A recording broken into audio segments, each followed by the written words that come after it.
Listen, he was just very candid, very open, very detailed, very focused.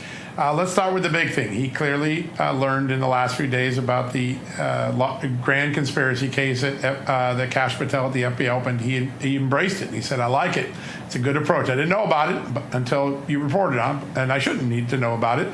But it's the right approach of looking at the last decade of going after conservatives as a criminal conspiracy. He said he was open to a special prosecutor. And he said that special prosecutor should just take a look at Epstein and make sure there's nothing there to give the American public a little more latitude, a little more confidence that we're not hiding anything. I'm not hiding anything. We have nothing to hide.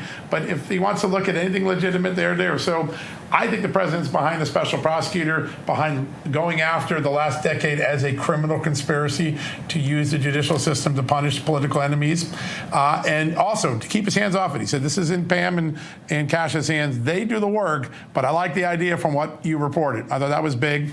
He's not going to fire Jerome Powell, but he sure hopes that Jerome Powell resigns. I think that was a big moment in the interview. People will hear what he has to say about that. And then he talked extensively about the economy, the tariffs. He had read Amanda Head's story this morning saying that he is moving towards a balanced budget, that the combination of tariff revenue, more spending cuts, and his ability now from the courts to get rid of as many bureaucrats as he wants, that they could get on a path to a balanced budget, which 2 years ago, even 6 months ago, seemed improbable. But he was very serious about that and very detailed about that. And then he went through the trade deals. He said India's in the wind. It's going to happen pretty soon. Canada's a ways off. I think the EU is going to buckle because they can't live without us.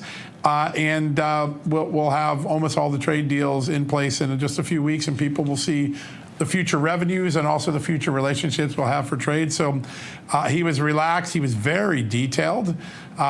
He was excited that Adam Schiff's mortgage fraud was being looked at. And I think people are going to enjoy this interview type. Very, very substantive interview. Yeah.